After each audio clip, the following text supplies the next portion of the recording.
Selamat datang di Virtual Spoiler. Jangan lupa like, komen, subscribe, dan follow. Chapter 540. Nomor 1. Kakak senior Yun perlahan bangkit dari luar arena. Sisi kanannya terasa mati rasa dan dingin, seakan kehilangan seluruh rasa. Ia tersenyum pahit dan berkata, "Adik junior memang terlalu kuat." Kakak senior mengakui kekalahannya. Tanpa menunjukkan rasa malu sedikit pun, ia menyarungkan pedang berharga miliknya dan kembali ke platform tontonan.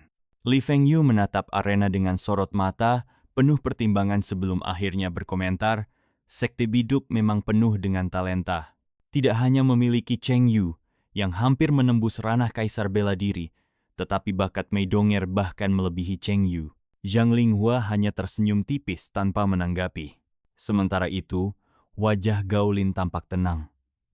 Kali ini, ia tidak melontarkan ejekan apapun. Saat 18 murid lainnya di platform tontonan mendengar pujian dari Li Fengyu, ekspresi mereka beragam, masing-masing tenggelam dalam pikirannya sendiri. Mata Cheng Yu berkilat dengan sorot tajam, tetapi ia segera mendapatkan kembali ketenangannya.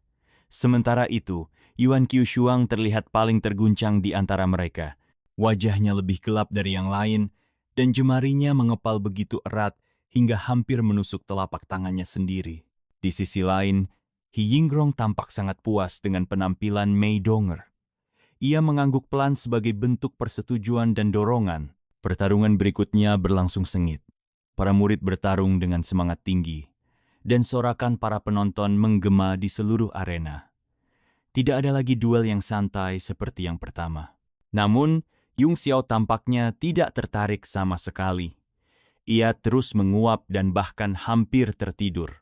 Baru ketika Cheng Yu, murid terkuat di antara para junior, naik ke arena, Yung Xiao membuka matanya sedikit. Ia penasaran ingin melihat seberapa hebat anak ini. Lawan Cheng Yu, seorang pria besar dan gemuk, mendesah panjang sambil menggerutu soal nasib buruknya. Dengan langkah yang kikuk, ia membawa palu raksaknya ke atas panggung, memancing tawa dari para penonton. Tuan pria gendut itu berdiri di pinggir arena dengan wajah muram sebelum tiba-tiba berteriak, "Bai Zimo, bangkitkan semangatmu dan seriuslah. Jika kau tidak bertarung dengan sungguh-sungguh, bersiaplah untuk dihukum." Bai Zimo, pria gendut itu, tampak gugup. Lemaknya bergoyang saat ia buru-buru mengangkat palu raksaknya dan mulai memusatkan auranya. Tindakannya yang kocak kembali membuat para penonton tertawa terbahak-bahak. Cheng Yu pun tersenyum tipis dan berkata dengan nada tenang, "Saudara muda Bai, jangan terlalu tegang." Kau adalah lawanku. Bagaimana aku bisa tidak gugup?" Bai Zimo mendengus.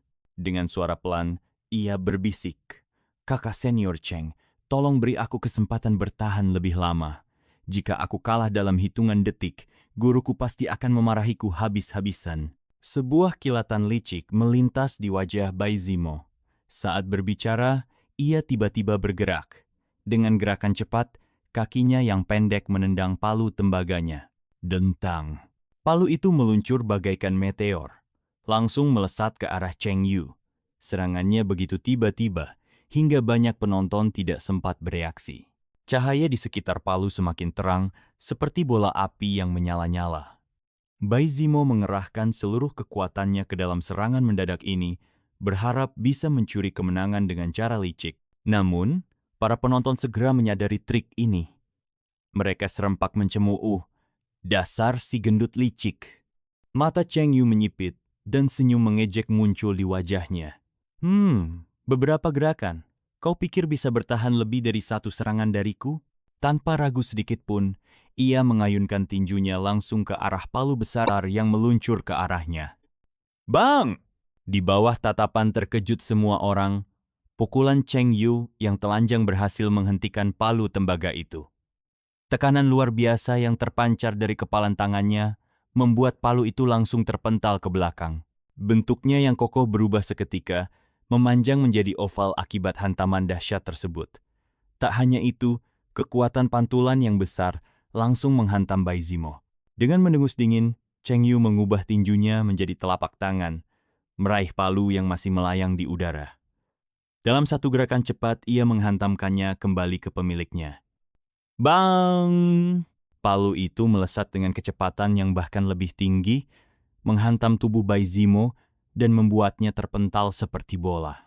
Baizimo bahkan tidak sempat mengeluarkan suara sebelum tubuh gemuknya terlempar jauh, berubah menjadi bintang jatuh yang meluncur ratusan meter ke dalam lembah. Semua orang tertegun. Pergantian situasi ini terjadi terlalu cepat. Sebelum mereka sempat mengutuk trik licik Baizimo, sosoknya sudah menghilang dari pandangan. Baizimo, Tuan Baizimo yang berada di platform tontonan langsung bereaksi. Dengan ekspresi cemas, ia berubah menjadi bayangan cahaya dan melesat menuju lembah. Cheng Yu tetap berdiri di atas panggung dengan ekspresi dingin. Pandangannya menyapu platform tontonan dengan penuh kepuasan, berhenti sejenak pada Mei Donger sebelum akhirnya mengalihkan pandangan. Tetua Yu mengernyit. Suaranya berat saat ia berkata, "Cheng Yu, pukulan pertamamu sudah cukup untuk menentukan pemenang. Mengapa engkau masih melanjutkan serangan?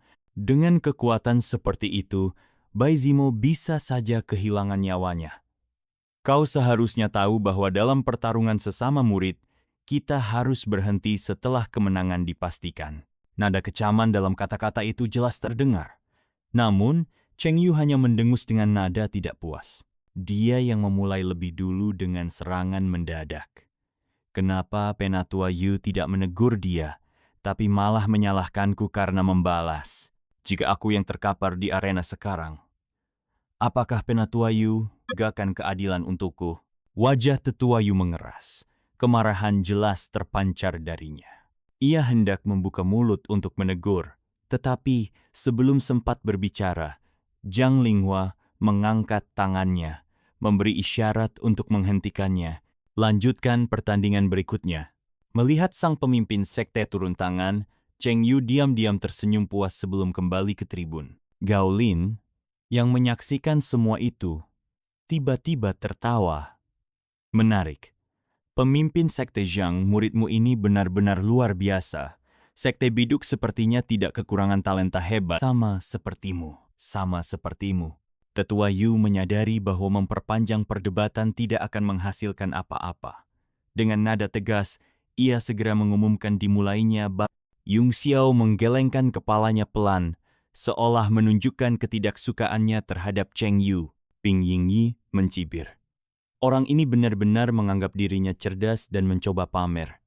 Pada akhirnya, dia malah meninggalkan kesan buruk di hadapan para tokoh besar. Lebih parahnya lagi, dia justru merasa bangga dan puas diri. Dengan sifat seperti itu, bagaimana mungkin dia bisa mencapai sesuatu yang luar biasa? Hasil 10 besar segera diumumkan. Babak selanjutnya adalah pertarungan peringkat di antara mereka. Wajah para peserta dipenuhi dengan semangat dan kegembiraan. Mereka semua kini telah resmi menjadi murid pribadi pemimpin sekte. Sebuah pencapaian yang membanggakan. Namun hanya 3 teratas yang akan mendapatkan hak istimewa untuk mengajukan permintaan langsung kepada pemimpin sekte. Bagi kebanyakan dari mereka, pertarungan peringkat ini bukanlah sesuatu yang terlalu dipikirkan, karena 2 posisi teratas hampir pasti akan diisi oleh Cheng Yu dan Shi Kaishan.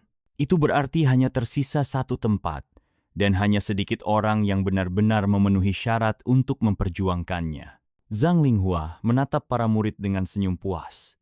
Dulu, aku juga berdiri di arena ini seperti kalian. Aku berharap sekte biduk akan menjadi salah satu sekte terkuat di wilayah timur, hingga setiap orang yang menyebut namanya akan dipenuhi rasa hormat. Kami pasti tidak akan mengecewakan pemimpin sekte. 10 murid itu berteriak serempak, penuh semangat. Suara mereka menggema di seluruh lembah, membuat suasana semakin bergelora. Bahkan ekspresi Gao Lin sedikit berubah, menunjukkan ketertarikannya. Zhang Linghua mengangguk puas, lalu memberi isyarat kepada Tetua Yu untuk melanjutkan proses. Tetua Yu mengeluarkan 10 bola kecil dan mengangkatnya ke udara. Di sini terdapat 5 pasang angka. Jika kalian mendapatkan bola dengan angka yang sama, kalian akan bertarung satu sama lain. 10 bola cahaya melesat ke udara, dan para murid segera bergerak, masing-masing berusaha menangkap satu. Cheng Yu adalah orang pertama yang meraih bola cahaya. Begitu dia membukanya, bola itu mengeras menjadi bola kecil dengan angka 1 berwarna merah terang terpampang di permukaannya. Semua murid lainnya menahan napas. Dengan sedikit cemas, mereka perlahan membuka tangan masing-masing, berharap agar tidak mendapatkan angka yang sama dengan Cheng Yu. Satu persatu, bola mereka mulai mengeras dan memunculkan angka masing-masing. Namun, ekspresi Mei Donger tiba-tiba berubah drastis. Dalam genggamannya, bola kecil itu dengan jelas menampilkan angka 1. Mata semua orang langsung tertuju padanya. Saat mereka menyadari siapa yang akan menjadi lawan Cheng Yu, sebagian besar dari mereka menghela napas lega, merasa senang karena terhindar dari lawan sekuat itu. Yuan Qiushuang tertawa kecil dan berkata dengan nada menggoda, "Suster muda Donger benar-benar beruntung. Kau mendapat kesempatan langka untuk belajar langsung dari kakak senior Cheng Yu. Kami semua iri padamu." Namun, wajah Mei Donger justru tampak suram.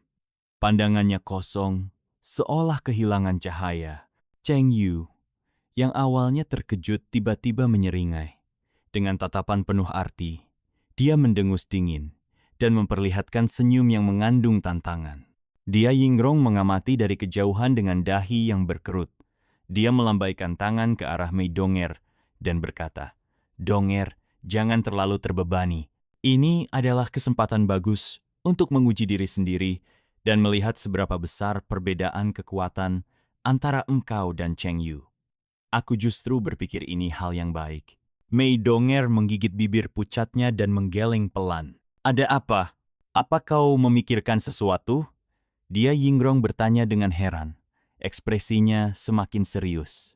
Mei Donger tetap diam cukup lama sebelum akhirnya menggeleng lagi dan berkata dengan suara lirih, "Tidak, tidak ada apa-apa." Dia Yingrong menepuk bahunya dengan lembut untuk memberi dorongan. "Jangan terlalu memaksakan diri. Lakukan saja yang terbaik." Adapun Cheng Yu, meskipun dia berhasil mengalahkan Bai Zimo hanya dengan 1 serangan, dia tidak akan berani melakukan hal yang sama padamu. "Selama aku ada di sini, aku tidak akan membiarkanmu terluka." Kata-kata itu membuat hati Mei Donger terasa hangat. Dia menjawab pelan, sementara bola kecil bertuliskan angka telah hancur dalam genggamannya, berubah menjadi serpihan yang tak berbentuk. Begitu pengundian selesai, Tetua Yu maju dan berkata, "Mari kita mulai. Mungkin di pertandingan sebelumnya, kalian belum mengeluarkan seluruh potensi kalian. Namun, babak ini akan menjadi pertarungan terberat bagi semua orang, karena tidak ada lagi yang bisa menyembunyikan kekuatannya. Sekarang, 2 peserta dengan angka 1 silakan naik ke panggung." Begitu kata-katanya selesai, Cheng Yu mendongak ke langit sambil tertawa kecil. Dengan sikap santai, ia melompat turun dari platform tontonan. Ekspresinya tetap tenang, seolah-olah pertandingan ini bukanlah sesuatu yang perlu dikhawatirkan, seperti hanya permainan biasa baginya. Dia adalah satu-satunya yang bisa menunjukkan sikap percaya diri seperti itu. Semua orang menunggu dengan penasaran untuk melihat siapa yang akan menjadi lawannya. Saat mereka melihat Mei Donger turun dari platform, wajah pucatnya tampak semakin bersinar dalam kesederhanaannya, memancarkan aura yang lembut namun kuat. "Apa? Dia lawannya?" Kerumunan segera dipenuhi keterkejutan. Beberapa orang menghela napas, menggelengkan kepala dengan ekspresi menyesal. Mei Donger, yang dikenal dengan kecantikannya yang segar dan bakat luar biasa, memiliki banyak penggemar. Namun, begitu mereka tahu bahwa dia harus menghadapi Cheng Yu, sebagian besar dari mereka menunjukkan ekspresi kecewa. Mereka tidak ingin melihatnya kalah dengan cara yang menyakitkan. Cheng Yu tersenyum santai, mengulurkan tangannya dengan anggun sambil berkata, "Saudari muda Mei dikenal sebagai murid paling berbakat di Sekte Biduk. Sayangnya, aku belum pernah melihat langsung kemampuannya. Hari ini, aku akhirnya mendapat kesempatan untuk menyaksikannya secara langsung." Mei Donger menarik napas dalam-dalam untuk menenangkan diri. Dalam sekejap, sebuah pedang muncul di tangannya, dan dengan tatapan penuh tekad, dia mengarahkannya ke Cheng Yu. "Kakak senior Cheng, aku akan berjuang sekuat tenaga. Tidak peduli siapa lawanku, aku harus masuk 3 besar." Terima kasih sudah mendengarkan Virtual Spoiler. Sampai jumpa di pembahasan berikutnya.